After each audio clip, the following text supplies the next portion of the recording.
আমার কাছে খারাপ লাগে।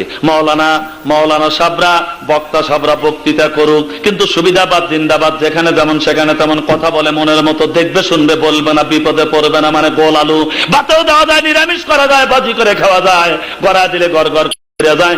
এই জাতীয় মাওলানা দিয়া, এই জাতীয় বক্তা দিয়া কোনদিনও ইসলাম, কোরআন, হাদিস, মসজিদ, মক্তব, মাদ্রাসার উন্নতি হতে পারে না।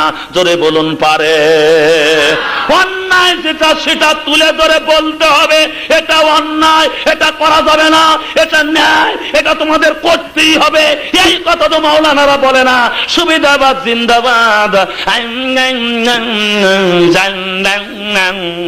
তার মানে হলো গরিবের বিরুদ্ধে মাওলানারা ফতুয়া দেয়, চোখ তোলো, কান কাটো, ফতুয়া দাও, পাছায় বাইরাও, 80টা ব্যত্যাঘাত করো। যখন এমপির মেয়ে আর মন্ত্রীর ছেলে গুটুর মুটুর করে, তখন ইমাম সাহেব কয়, ইয়া নবী, এখানে ফতুয়া দিলে ইমামতি যাবি। তখন ভয়ের চোটে দাড়ি বাইরায় মৌলবি। ঠিক কিনা বলুন? তুই কিসের ইমাম রে?